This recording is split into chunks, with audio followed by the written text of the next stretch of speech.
Longevity in Motion, a content series from Progressive Motion where we explore what it takes to move well, feel strong, and live with purpose for the long haul.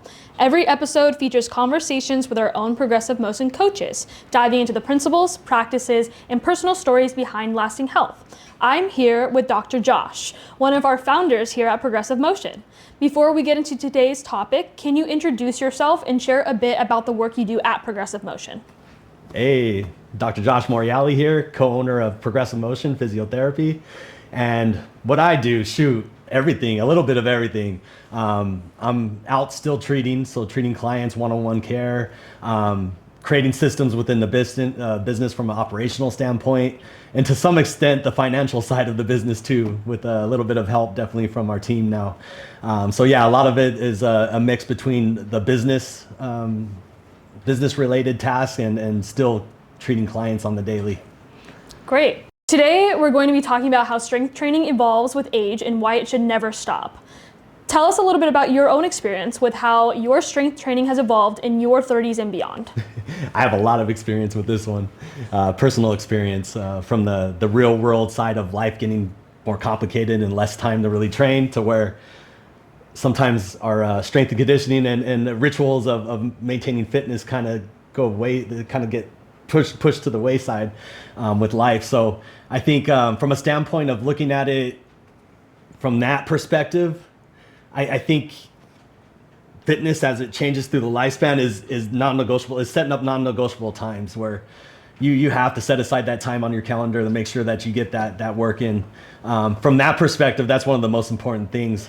The other perspective of aging and physiological changes in the body is, number one, we know we're going to get stiffer. We're going to get dried out and stiff as we age. Our metabolism is going to start to fall off. Hormonal balances start to fall off. I think after age 25, I remember reading where it's like testosterone's dropping by a certain percent every year after. So at the end of the day, I always tell people this. It's like we're trying to produce a state in the body with the training to drive a certain maintenance of fitness, a certain maintenance of hormonal balance. And weight training through the lifespan is super important because the weight training itself hits all three. It hits like the actual tissue quality, it hits the hormone systems, and then strength. Basically, strength is the fountain of youth. So the more we can maintain strength through the lifespan, it keeps you younger. You look younger, you feel younger, you move younger. So I'd say for me personally, my own journey with it is you start to see mobility incorporated within your training, or making sure that your strength training incorporates full range of motion work so that you maintain that flexibility, that mobility, because it does start to shorten on you, especially if you have a history of injuries. Those injuries tend to start peeking their head out as you age and capacity starts to drop. So I would say from the aging perspective is maintaining a mobility regimen, whether that be actually set aside time where you're focused on mobility stuff, or integrating within your actual training, your strength training has the mobility stuff in there. And then from there, it becomes, how do I best recover in between bouts? Because that's the other thing, as your metabolism and hormonal balances start to shift into less optimal ranges, recovery time becomes that much more important. You can't get away with staying out all night and drinking and then going out and lifting the next day. It doesn't work when you're older and you feel the pain. So I would say, okay, we got the mobility focus, we got the maintaining the strength, and then recovery. So that includes low hanging fruit like sleep, nutrition, like focusing on the higher protein consumption of the macros, because macros you have protein, fat, and carbs. If you tend to lean more towards a higher percentage of your calories that you're taking in as protein, that's going to be that much better for body composition and muscle maintenance and growth, because protein is what has amino acids, which then builds muscle, right? If we only ate carbs, then how do you build muscle from, you don't have the actual, what would you call it, the raw materials. So I'd say that side of it, jumping around a little bit on you. But yeah, we're talking about the low-hanging fruit from a standpoint of sleep, nutrition, and then exercise choice too, which I think we'll probably dive into with some of the other questions. And then before we dive into these questions, you mentioned that you were on your own personal health and wellness journey. What was kind of that trigger point for you where you decided, hey, I'm going to prioritize this, I'm going to take this seriously? Oh man. So I have 3 kids, been married Shoot, actually today's my anniversary. Yeah, Hey. 12 years. 12 years. Wow. Married, but known each other since like sixth grade. So I would say the big one is like what I was saying, you slowly, even though I love fitness and working out and it's part of my identity, life got so busy that I lost that part of myself for a while, for a couple of years. And your body changes fast when you don't have the right stressors put in place to keep it fit. So when I was 38, I looked in the mirror and I was like 250 pounds and I'm only like 5'9". So I was like 250 pounds. I'm like fat, you can grab the gut. And then almost like I used turning 40 as the kind of like, I want to be fit by 40. So that's where I got really serious about consistency of the weight room, 80-20 rule on nutrition. Like I still enjoy pizza on the weekends, but I got pretty much Monday through Friday where I'm pretty strict on myself. And then 5 to 6 days of actual like resistance training. So weight training, strength training, and cardio on the other days. So the big turning point was like looking at myself in the mirror and saying, I want to live like this. And also just embarrassed, like this is my field and I'm unhealthy. So made that big change and used 40 as that big kind of deadline and achieved it. I got down from 250 down to, I think then it was 201 or 199. The goal was to break the 200. So I got like 199 one time. Wow. But currently I've maintained the journey from then on out and I'm at 195 right now with 10% body fat. So went from over 20% body fat down to 10 now. So I think the big thing was like realizing how fast life can take away your fitness when everything else takes precedent, and you got to set aside. That's why I led this kind of podcast with the first half saying you got to set aside that time, non-negotiable. Even though sometimes training's stressful in itself and painful, but I always tell people it's hormetic stress, right? We're providing a stress that your body positively adapts to, not negatively. Yeah. And I'm sure a lot of our listeners and viewers resonate with that exact sentiment. So diving in, why do you think so many people taper off or abandon strength training as they age? And what does that cost them ultimately? I think number one, life punches you in the face, especially for parents. Like as you get into your late 30s and 40s and you have kids and their sports, like right now I got 3 kids and each, luckily all 3 they're playing sports. Because Gino starts soccer again. So it becomes each kid has 2 to 3 days a week of practice, which is 2 to 3 hours each. They're on alternating days. So you're every single day you're taking them to a practice or something. So you can see how easily time that used to be allocated for personal fitness type stuff and recovery gets used with making sure your kids are growing and learning and playing sports and all the stuff that we got to do as kids. So I think number one, it becomes time, a lot of people. And then number two, I think it becomes belief systems. There's still a lot of people that believe strength training in your older age is actually bad for you, like, or risky. Like, oh, I'm going to blow my back out or I'm going to tear something. But really, strategically dosed strength training actually does the opposite. You'll build more resilience. Mm-hmm. On that same note, can you talk a little bit about the physiological changes after 30 that make strength training even more important? Man, so like I was saying, for guys at least, I tend to, I know the guy stuff a little bit more than the female, because the female systems definitely get more complex, and there's people that focus on that, so we could probably defer to them for that. But for the guys, testosterone is what stimulates the muscle to what's basically regenerate at a certain rate. If you have higher testosterone, you probably have good regeneration of tissues. It's more than that, but if we were to simplify it like that. So number one, after age 25, testosterone drops.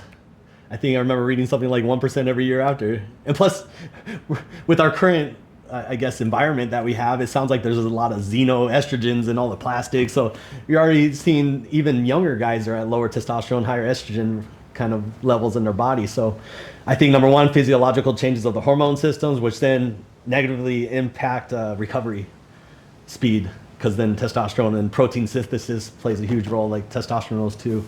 And then what else is on that? I think that's the big one. And then it becomes a vicious cycle, right? It's like, okay, I'm losing muscle mass because I'm not maintaining it. Your metabolism is your muscle mass pretty much.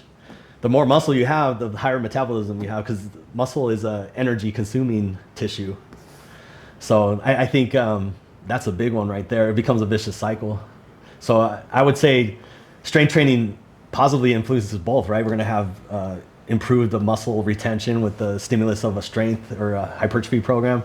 And then we have positive changes in maybe even in testosterone if sleep and recovery and nutrition's on point. And then similar to that, how do tendon stiffness, joint health, muscle mass need to shift as we start aging? So as we age, we stiffen up. That's why you always see the get up in the morning. So I think a real important thing is like use the training as a way to do movement patterns that you don't do on a daily. Because if I never reach overhead, and there's that one day that I need to reach overhead, like my body is not ready to do that. So it's like, think of training as you're in the dojo of maintaining your movement vocabulary in addition to like the muscles and all that. So movement vocabulary, meaning if you never go overhead, are you going to be stiff when you reach overhead? Probably. So making sure that you maintain these, components of mobility in the whole body. So I think that's where I was saying the recommendation of as you age, like mobility becomes a little bit more and more important. So you maintain the tissue hydration because movement is kind of a huge, It's almost like a pump for hydration. So when you move your joints, it creates a release of synovial fluid, which is like your joint lubrication. And that's how the cells get nutrition too. So I think maintaining a full range of motion of a joint keeps it healthy. Now, what tends to happen with us, we tend to, if we're not aware of all the stuff I just said in regards to using your exercise routine as a way to maintain your movement vocabulary, what you'll find yourself doing is you do the same motions. So let's say, for example, everything I do is at like shoulder height and I never go up here, then I'm going to slowly pull myself to where I don't have overhead range of motion and then everything's here and then stuff wears and tears, right? If I'm always using the same motion and not using other parts of the joint, it becomes like a wear and tear issue. So I would say that's why we drive home the message on mobility through the age, the lifespan. Let's break down the ages for a second. So if you have a 35-year-old, you have a 55-year-old. For each of these age groups, what are some strength training exercises or physio exercises that both of these age groups should pay attention to? Well, the cool part is it's the same thing for both. It's just a matter of individualizing the needs, and then also intention. It's like, what does the 35-year-old want to be able to do?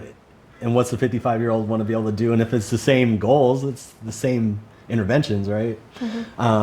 There might be, and that's where the individualized program comes in, because I've seen some 55-year-olds that look like 30-year-olds and some 35-year-olds that look like 50-year-olds. So it's hard to say just based on age by itself. But I would definitely think of, okay, the person that's at the later stage of life, you might be a little bit more precautious with how much aggressively you load them, and maybe focusing a little bit more on recovery in between bouts of strength training would be a big one. But really, I would say like a 25-year-old compared to a 55-year-old would probably be a bigger spread. 35, man, it's kind of crazy how close those two can be, like if somebody's unhealthy. And then for those who are listening to this and are looking to increase their mobility, increase their progressive their load and such, how do you balance that progressive overload and also joint preservation? See, that's why I love choosing exercises that strength train through a full entire range of motion. Let's say, for example, if I had a choice to do like a bench press, which is all of our guys, we all love to do the bench press, I would choose the single arm free weight press over a bench press because it's allowing the body more freedom to move. And it allows more opportunities for ranges of motion that may not occur if you're just here. So I tend to like things that are a little bit more unilateral in nature, which promotes more mobility type perspective on the motion versus being locked up with both sides. Got it. And then talk to me a little bit about your view on compound lifts. Are these still essential? Oh, heck yeah. Time to pivot? No, compound lifts are important. Usually you structure a training session where there's a compound component to it and then the rest of it's accessory. For our viewers and our listeners who don't really know what a compound lift is, can you touch on that first? So a compound lift is a lift that includes multiple muscle groups with the one exercise. So a deadlift's a compound motion, a squat's a compound motion, and then accessory motion would be, for example, if I was doing a tricep rope, it's very focused on one component of the tricep, or if I was doing a tricep kickback. It's like it's going after a component, whereas a deadlift is the integration of everything. Like my triceps are involved even with the deadlift of holding the weight. So compound lifts have their place because it stimulates the most physiological response, because it is a lot more intense. So there's more things going on, more muscles involved. Whereas like the accessory ones is like one little guy is involved versus the whole group. So it still has its place, 100%.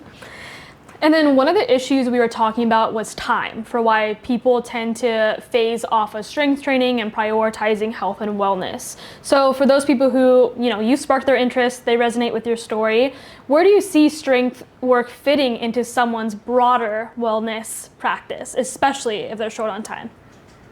Well, the cool part is if the person's not doing a strength program at all, sprinkling 15 minutes, 1 to 2 times a week, of maybe some higher intensity lifts, intensity meaning a higher weight type load on the body, you could get some good responses. The problem is the gift and the curse, the body adapts, right? So over time, there's going to have to be one variable, whether it be time increased, where you're doing more activity within that time, or intensity is kind of another lever we can pull, where it's like moving up in the weight.